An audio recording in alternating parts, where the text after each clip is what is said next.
Welcome to my mini blog. সকাল সকাল বেরিয়ে পড়েছি কালীঘাট মন্দিরের উদ্দেশ্যে। আসলে আজ ছিল বিপত্তায়নী ব্রত প্রথমটা, তো তার জন্যই সকাল সকাল চলে এসেছি। মা, আমি, বাবাই, এদিকে দিদি, দুই ভাগ্নি। তো কালীঘাট মন্দিরে এসে দেখছি মায়ের ভক্তদের প্রচুর ভিড় হয়েছে, আর এখানে টিপটিপ করে বৃষ্টি হয়েও চলেছে। সেই বৃষ্টিতে ভিজে ভিজে আমরা কিনে নিলাম ডালা নিয়ে চলে এলাম বিপত্তায়নী মায়ের পুজো দিতে। খুব সুন্দরভাবে পুজো দিয়েছি, আর এখানে মায়ের ভক্তদের জন্য খাবারের ব্যবস্থা করেছিল, সেইটাও খেয়ে নিলাম। তো আমরা বাস ধরে চলে এলাম, আর দিদি এখান দিয়ে ফেরার পথে কেক কিনলো, যেহেতু আজ আজ ছিল আমার অ্যানিভার্সারি।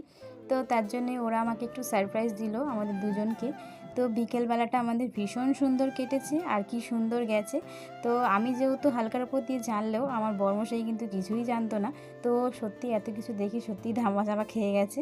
তো চলো, ওই পুরো ভিডিওটা আমার কিন্তু লং ভিডিওতে চলে এসছে, তোমরা গিয়ে সেখানে দেখে নিও। তো চলো, আজকের মতন যাই, তবে টাটা। আবার আসছি কোনো নেক্সট মিনি ব্লগ নিয়ে।